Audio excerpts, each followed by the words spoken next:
In this video, I wanted to talk a little bit about how reciprocal fractions can be used as a method to help solve this differential equation. Right now we have a differential that's equal to this expression here, trying to describe a community of rabbits on an island.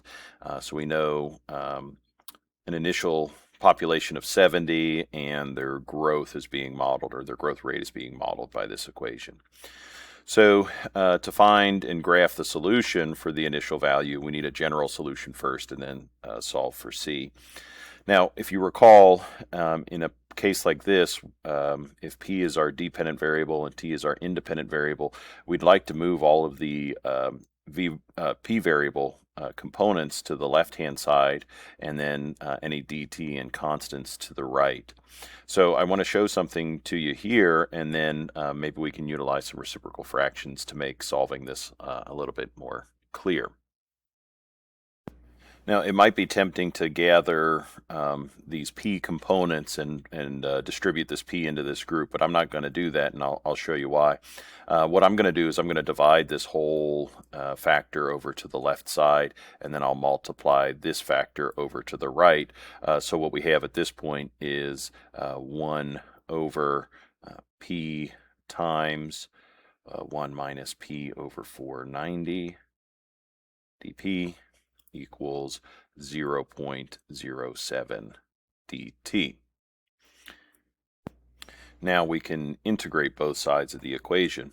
The right side integrates pretty standardly, 0.7 t plus c, and I'm going to use this c to account for the c value that is presented on the left side as well. But what we have here is a numerator that's being divided by a factored denominator. And if you recall, we have a technique from earlier in the class called partial fraction decomposition, and we can use that technique to help integrate this expression. So in order to utilize partial fractions, we're going to try to create the sum of two different integrals with respect to p. And the way we capture that is we need an a value and a b value that will end up being a over this first factor as a denominator, and then b over the second factor as a denominator. And so the way we find those is we consider, in this first case, the number that would make this factor equal to 0, which is 0, and we're going to substitute that in place of this factor.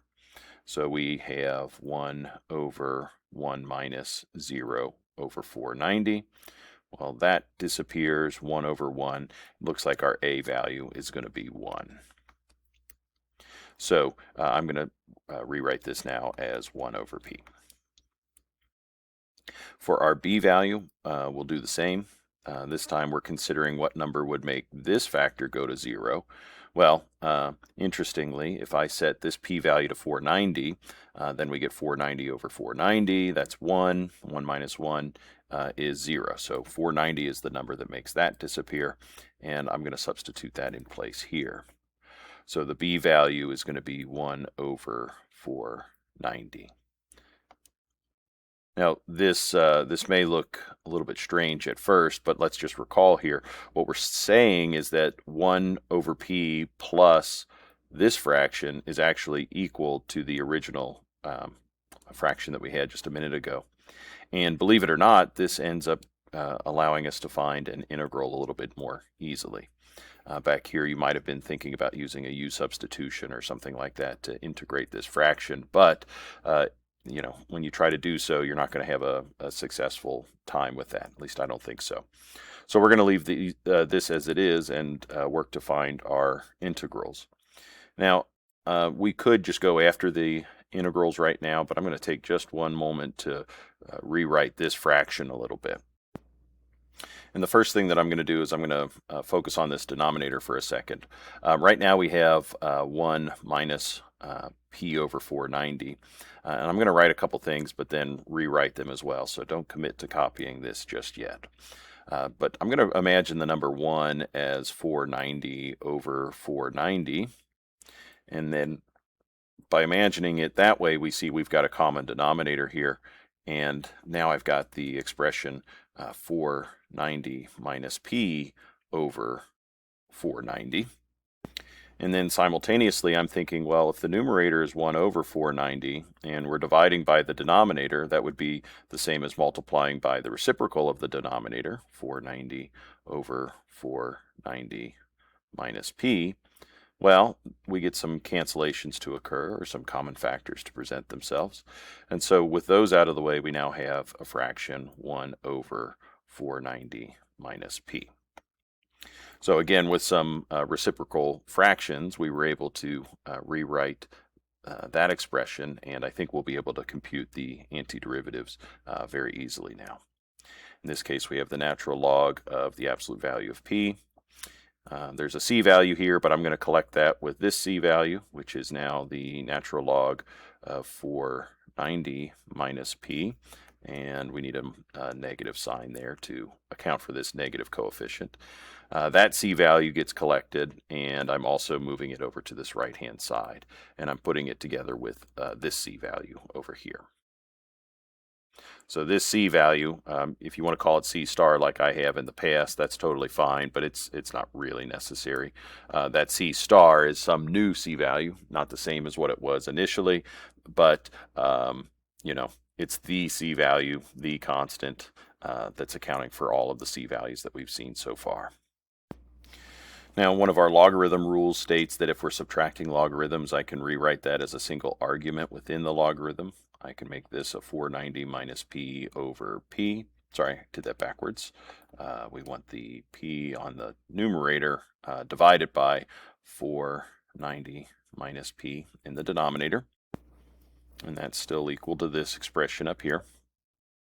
And if I raise both sides of the equation as an exponent for the natural base, then I'm left with p divided by 490 minus p equals plus or minus e to the 0.07 t plus c. That plus c then comes down as a coefficient, and because this is plus and or minus, I'm effectively just going to absorb those indicators, the plus and minus signs, into the c value. So we're doing pretty good so far, but again, our goal is to isolate the p-value, and we've got a little bit of a trouble because it's now presented itself in both a numerator and a denominator. So I'm going to employ one more trick. I'm going to reciprocate both sides of the equation, and I'm going to rewrite this as 490 minus p over p. That would then be equal to 1 over c e to the 0.07 t power. So it's kind of like I've set up a pair of equal fractions, a pair of equal ratios, and their cross products are equal. And so I can cross multiply, divide, and rearrange this, or I can just reciprocate both sides. So we've got this expression here, and I've done that because now we have a common denominator, p, acting on both of these components, and we're now looking at a 490 over p minus p over p, which is just 1. And 1 over c e to the 0.07 t power. I'll add 1 to both sides. So now I have 490p equals this expression.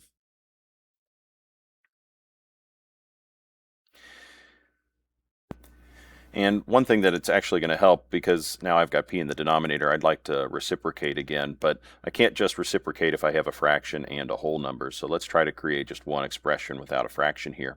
Let's remind ourselves that if I've got an exponent that's acting as a positive number in the denominator of a fraction, then I could bring that to the numerator and make this essentially as a number over 1 if I change the sign of our exponent.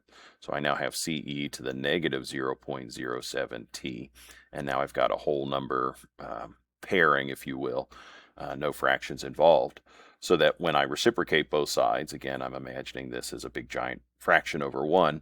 When I reciprocate both sides, I now have 1 over this expression, ce to the negative 0.07 t plus 1. I can now multiply both sides by 490, and I have the expression 490 over ce to the negative 0.07 t plus 1. And that's pretty good. We can now use our given information for our initial value and compute the C value and finish out the problem from here. So I'm going to stop the video now and let you finish up the rest of the problem. I just wanted to remind you of those reciprocal tools, those tools of reciprocal fractions that helped us out here. And also point out to you that in our college algebra class last year, we talked about this in Unit 3 when we were doing our work on exponential functions, exponentials and logarithms. This is an example of what we called logistic growth. And there were some features of the logistic growth functions that hopefully you recall. Given an xy axis, a lot of our logistic growth functions ended up looking something like this, where they would start off growing exponentially, and then we'd hit some inflection point, and then they'd start to grow less exponentially and more logarithmically. We ended up having a target line here. We ended up calling this our carrying capacity.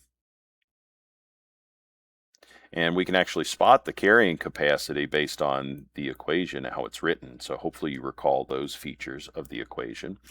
We could also locate where this inflection point occurs to by some algebraic manipulation.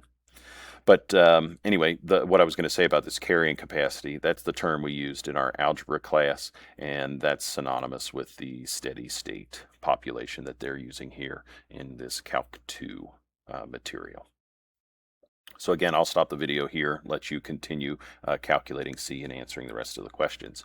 But if you're stuck on this, or if a piece of this doesn't make total sense to you, make sure you reach out to me and we'll try to clarify that for you. And we can talk about it on Tuesday when we see each other as well. Thanks for watching.